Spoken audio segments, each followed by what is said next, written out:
Hello everyone. आज है 16 मई और आज की इस क्लास में हम डिस्कस करेंगे 16 मई से बनने वाले करंट अफेयर के सभी इंपॉर्टेंट क्वेश्चंस।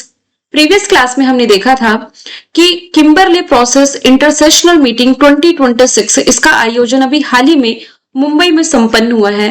वर्ष 2026 के लिए कुल 15 नर्सिंग पेशेवरों को नेशनल फ्लोरेंस नाइटिंगेल अवार्ड से सम्मानित किया गया है।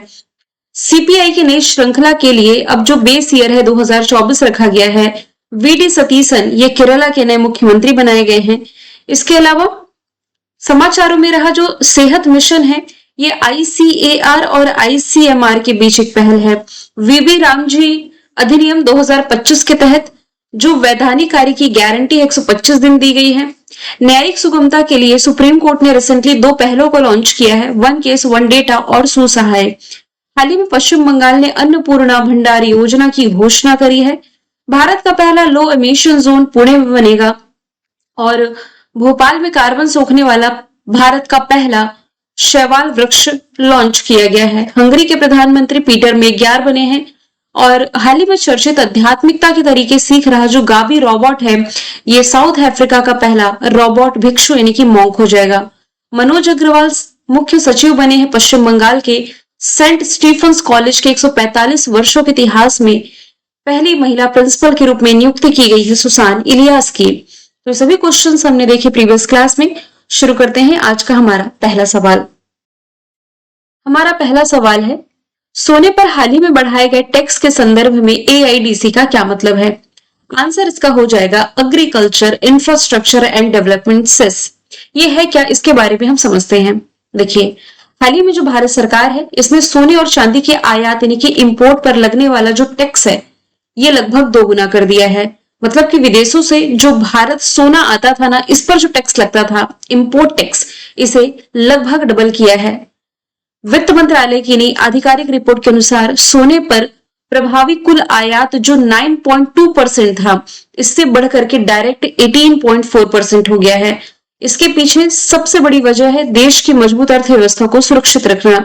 रीजन क्या है, देखिए अभी हाल ही में वेस्टर्न एशिया में जो भू राजनीतिक तनाव चल रहा है इसकी वजह से हमारे विदेशी मुद्रा भंडार पर काफी अधिक दबाव भी बढ़ा है और एट प्रेजेंट यदि देखा जाए तो भारत अपनी जरूरत का 90% सोना ये बाहर से खरीदता है, जिससे बहुत सारा विदेशी पैसा, विदेशी आप ये कह सकते हैं विदेशी मुद्रा बाहर चली जाती है। इससे चालू खाता घाटे को कंट्रोल करने के लिए सरकार ने सख्त कदम उठाया है। अब देश का विदेशी मुद्रा भंडार कैसे बाहर जाएगा, देखिए आप समझिए। मान लीजिए ये इंडिया का मैप मैंने ऐड किया, इधर श्रीलंका है, इधर गल्फ कंट्रीज, यहाँ पर मान लीजिए मैं ईरान का एग्जांपल ले लेती हूँ। देखिए भारत में जिन चीजों को उत्पादन हो रहा है तो अच्छी बात है, सफिशिएंट है, इसकी कमी नहीं पड़ेगी। लेकिन कुछ ऐसी चीजें होती हैं जो भारत को अन्य कंट्रीज से इंपोर्ट करने की जरूरत पड़ती है।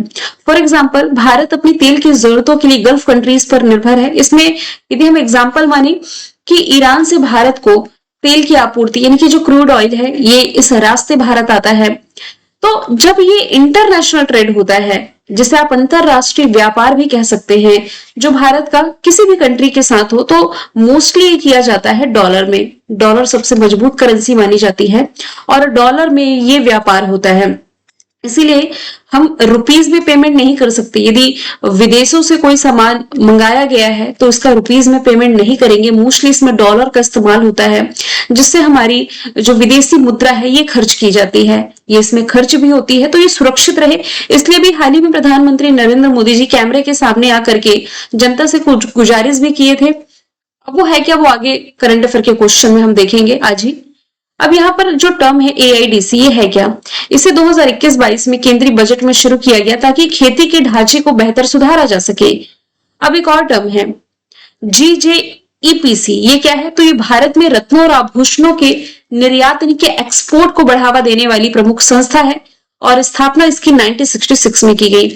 अब यहाँ पर एक टर्म मैंने आप लोगों के लिए इस्तेमाल किया था, चालू खाता घाटा यानी कि करंट अकाउंट डेफिसिट। ये है क्या, जब देश के निर्यात की तुलना में आयात बहुत ज्यादा हो जाता है, यानी कि जितना सामान हम विदेशों से भेज नहीं रहे उससे अधिक मंगा रहे हैं, तो अर्थशास्त्र में इसे सीएडी यानी कि करंट अकाउंट डेफिसिट कहा जाता है।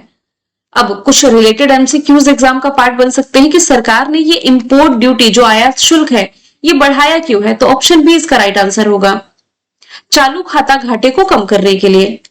फिर एक और सवाल है, सोने पर कुल प्रभावी आयात शुल्क कितना हो गया है, 18.4%, पहले कितना था, तो 9.2%। ये इंपॉर्टेंट पॉइंट आपको याद रखना है। जितनी चीजें मैंने अभी आपको डिटेल में बढ़ाई है ये सब कुछ इस चार्ट के माध्यम से ऐड कर दी है, ठीक है। चलिए अगले सवाल की तरफ चलते हैं। देखिए चार्ट में सेम वही चीजें हैं जिसमें कि आप केवल की पॉइंट निकालें। ये एमसीक्यू मैंने कराया, ये कराया, ये कराया, सोने पर अब प्रभावी आयात शुल्क कितना है, ठीक है। फिर इसके अलावा जो इंपॉर्टेंट पॉइंट एआईडीसी का बन सकता है, जेजीईपीसी का बन सकता है, विदेशी मुद्रा बचाना क्यों जरूरी है, इसके पॉइंट लिखे हुए कि वेस्टर्न एशिया में जो तनाव चल रहा है इसके कारण तेल आयात के लिए अभी वैसे विदेशी मुद्रा की जरूरत है जो कि ज्यादा पड़ने वाली है, ठीक है। सवाल दूसरा है, हाल ही में चर्चे में रहा जो मिथुना मॉडल है ये किससे जुड़ा हुआ है, आंसर इसका हो जाएगा मॉनसून की भविष्यवाणी से, यानी कि मॉनसून फोरकास्टिंग से जुड़ा हुआ है, ऑप्शन बी इसका राइट आंसर है। अभी हाल ही में जो आईएमडी है इसने उत्तर प्रदेश में खास पायलट प्रोजेक्ट की शुरुआत करी है। इसके लिए मिथुन नाम का एक नया वेदर मॉडल लॉन्च किया गया है। वेदर यानी कि वही आपका मौसम। ये मॉडल इतना सटीक है कि ये 1 किलोमीटर के बेहद छोटे दायरे में अगले 10 दिन बारिश का सही हाल पता लगा सकता है। यूपी से शुरुआत की गई है फिलहाल, तो एज अ पायलट प्रोजेक्ट जल्द ही से 15 अन्य राज्यों में लागू किया जाएगा। यदि बात की जाए आईएमडी की तो इसकी फॉर्मेशन ईयर 1875 है, दिल्ली में हेडक्वार्टर है और ये पृथ्वी विज्ञान मंत्रालय के अंतर्गत ही आता है, ठीक है।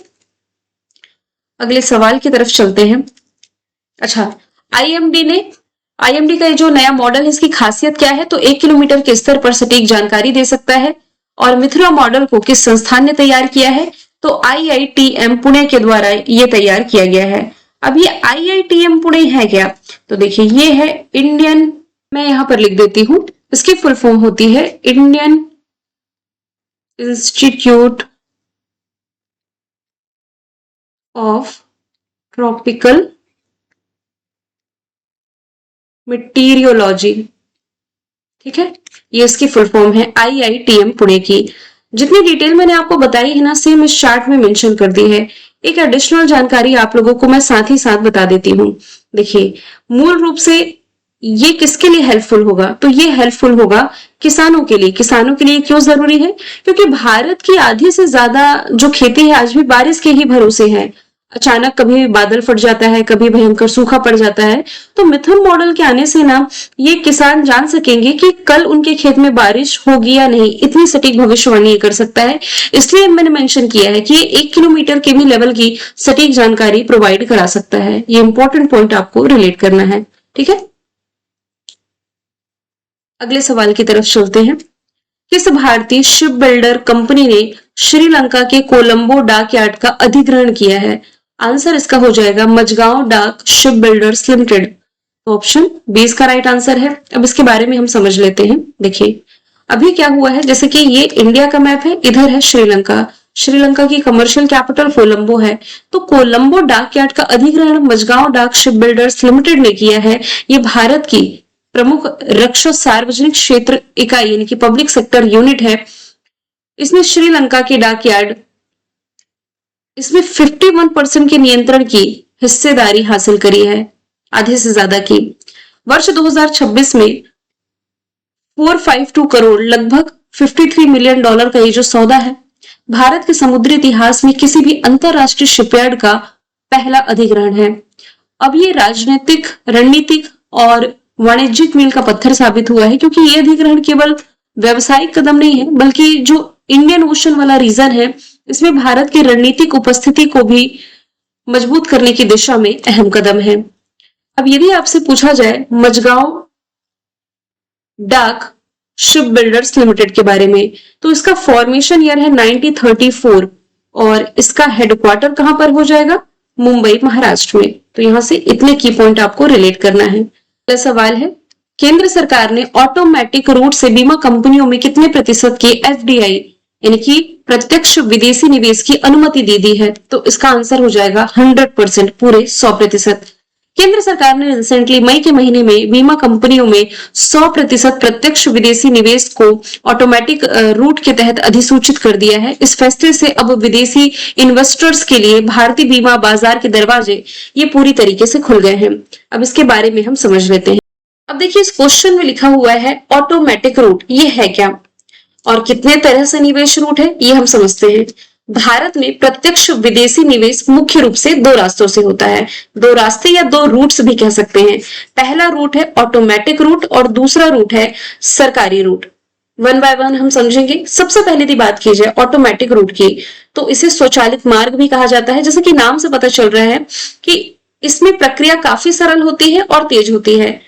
इसमें किसी विदेशी कंपनी या निवेशक को इन्वेस्ट करने से पहले भारत सरकार या आरबीआई से किसी पूर्व अनुमति यानी कि प्रियर अप्रूवल की जरूरत नहीं पड़ती है। निवेशक सीधा पैसा लगाता है और निवेश प्राप्त होने के बाद एक तय समय सीमा, मैक्सिमम ये 30 दिन का माना जाता है, इसके भीतर आरबीआई को इसकी सूचना दे देता है। बस इसमें सरकार की बहुत ज्यादा दखलंदाजी नहीं होती।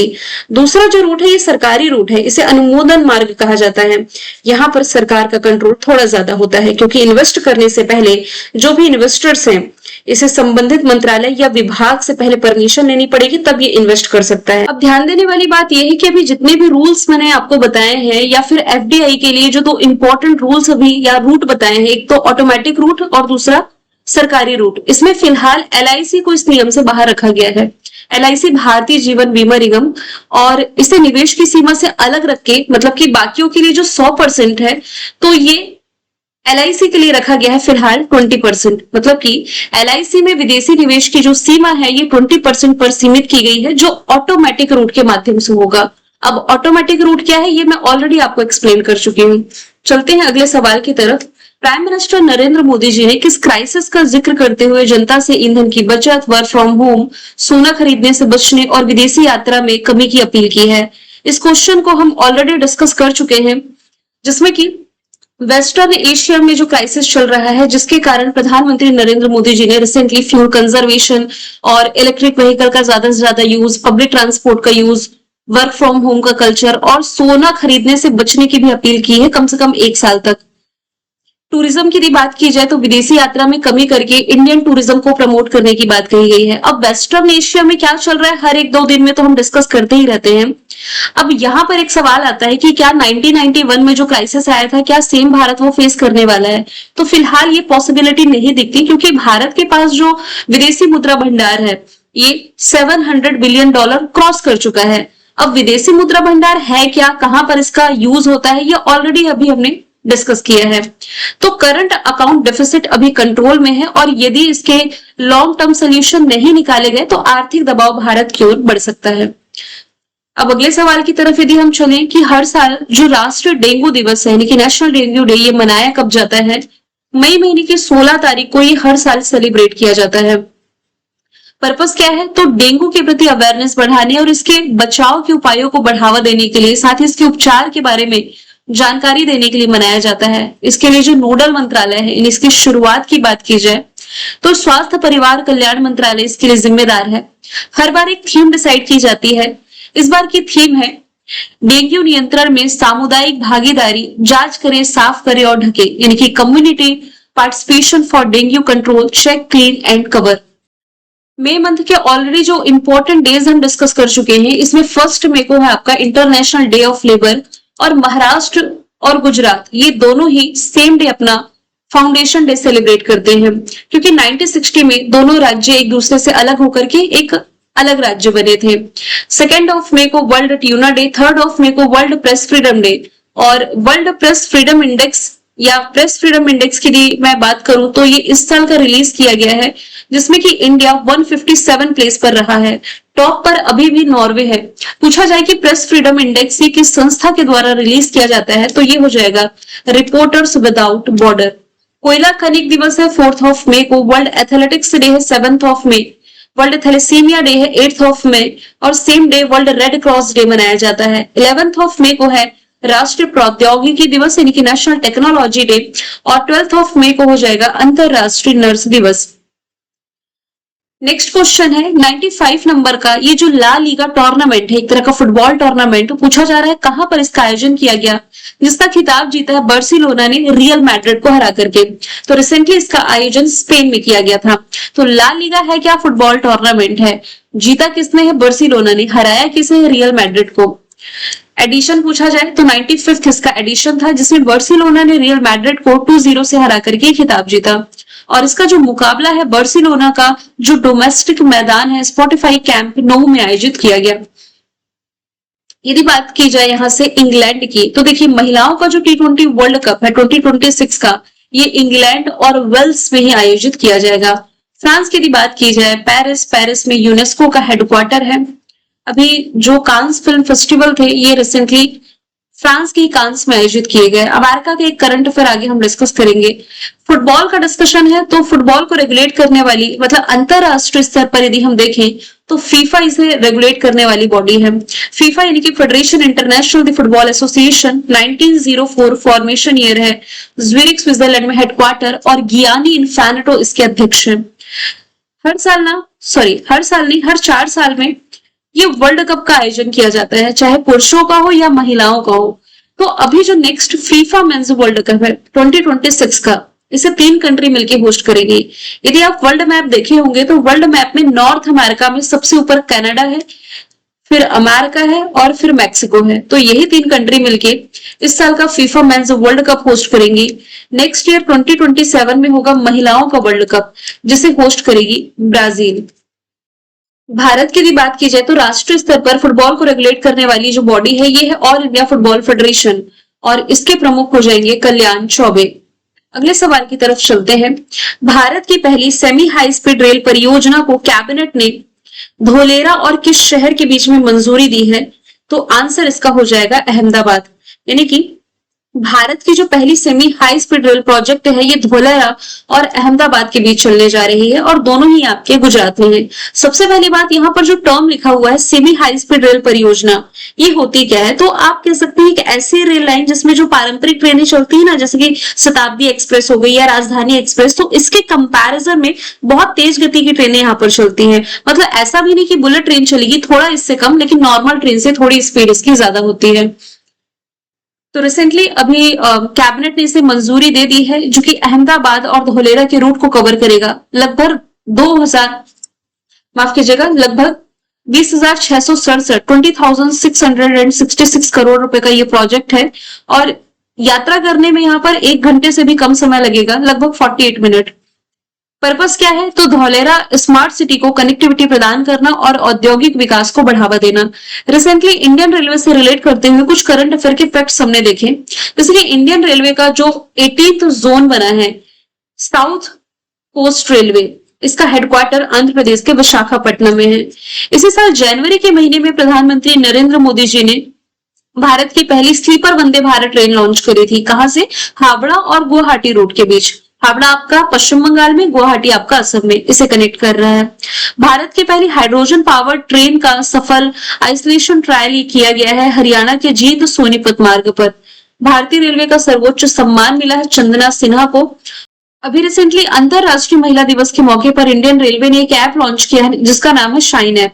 मतलब कि वर्क प्लेस पर महिलाओं के साथ यदि कोई हिंसा होती है या शोषण होता है तो उसकी शिकायत के लिए ये ऐप हेल्पफुल रहेगा। फुल फॉर्म बनती है sexual harassment incident notification for empowerment. Bharat की जो पहली बुलेट ट्रेन चलेगी ना, ये अहमदाबाद मुंबई के बीच चलेगी, और इसके लिए भारत ने समझौता किया है जापान के साथ। लास्ट ईयर सितंबर के महीने में भारत ने अब तक की सबसे लंबी मालगाड़ी का सफल ट्रायल रन किया था, जिसका नाम रुद्राक्ष था। ये इंडिया ही नहीं एशिया की सबसे लंबी मालगाड़ी थी, 4.5 किलोमीटर लंबी। और इंडियन रेलवे ने वन स्टॉप सोल्यूशन के लिए संरक्षा ऐप लॉन्च किया। दुनिया का सबसे ऊंचा रेलवे आर्क ब्रिज उद्घाटन जम्मू कश्मीर में किया गया। रिसेंट के एग्जाम में पूछा गया था कि किस नदी पर किया गया, तो ये चिनाब नदी है। और गुजरात जो है ये 100% रेल विद्युतीकरण हासिल करने वाला 24वां राज्य यूटी यानी कि केंद्र शासित प्रदेश आप कह सकते हैं। नेक्स्ट क्वेश्चन है, केंद्रीय जांच ब्यूरो यानी कि सेंट्रल ब्यूरो ऑफ इन्वेस्टिगेशन के नए निदेशक के रूप में किसकी नियुक्ति की गई है? तो प्रवीण सूद इसका राइट आंसर हो जाएगा।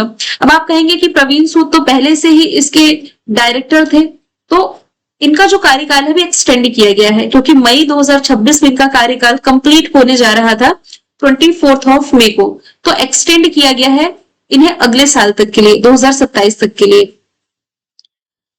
रिसेंट अपॉइंटमेंट की यदि बात की जाए तो रिसेंटली जो सीडीएस बने हैं ये है एनएस राजा सुब्रमणी, इंडियन नेवी के प्रमुख कृष्ण स्वामीनाथन, सीबीएफसी के हेड है शशि शेखर वेम्पति, एचएएल के सीएमडी रवि के, डीएमआईएल के पहले सीईओ संजय जमुआर, सूचना प्रसारण मंत्रालय के सचिव हैं चंचल कुमार, नीति आयोग की सीईओ निधि छिब्बर है, और पिछड़ा वर्ग आयोग के अध्यक्ष साध्वी निरंजन ज्योति, डीजीसीए के नए चीफ है वीर विक्रम यादव, और जो सेबी है, सेबी यानी कि security and exchange board of India, इसके जो पूर्णकालिक सदस्य बने हैं वेंकट रमना मूर्ति बने हैं, सतर्कता आयुक्त बने हैं Praveen Vashisht, Bill and Melinda Gates foundation की नई India country director Archana Vyas बनी है, प्रेस क्लब ऑफ इंडिया की पहली महिला अध्यक्ष संगीता बरुआ, और जो मुख्य सूचना आयुक्त है राजकुमार गोयल, सीबीआईसी यानी कि central board of indirect tax, इसके अध्यक्ष है विवेक चतुर्वेदी। अच्छा, ये जो सीबीआईसी टर्म है इसके बारे में पहले भी मैंने आपको बताया था कि भारत में जैसे दो बॉडी है सीबीडीटी और सीबीआईसी। सीबीडीटी यानी कि central board of direct tax, Bharat में प्रत्यक्ष कर को कंट्रोल करने के लिए बॉडी है। फिर सीबीआईसी का मतलब है central board of indirect tax and custom, तो ये अप्रत्यक्ष कर को यानी कि इनडायरेक्ट टैक्स को कंट्रोल करने वाली बॉडी है। एक क्वेश्चन है आपके लिए, जो जीएसटी है गुड्स एंड सर्विसेज टैक्स, ये किसमें आएगा, क्या डायरेक्ट टैक्स है या इनडायरेक्ट टैक्स है। फिर है food safety standard authority of India यानी कि एफएसएसआई के सीईओ रजत पुन्हानी है, बीएफआई के अध्यक्ष अजय सिंह है, और जो हमारी डिप्टी एनएसए है यानी कि नेशनल सिक्योरिटी एडवाइजर तो अजीत डोवाल है, लेकिन डिप्टी एनएसए अनीश दयाल सिंह है। और लास्ट का क्वेश्चन है, हाल ही में किस देश को असम की बक्सा शहद की पहली खेप का निर्यात किया गया है। तो असम की बक्सा शहद की पहली खेप रिसेंटली भेजा गया है ये अमेरिका को, ऑप्शन डी इसका राइट आंसर हो जाएगा। ये 20 मीट्रिक टन शहद रहा जिसकी पहली खेप अमेरिका को निर्यात की गई है, और ये जो पहल है ये वन डिस्ट्रिक्ट वन प्रोडक्ट के तहत अपेडा के सहयोग से किया गया है।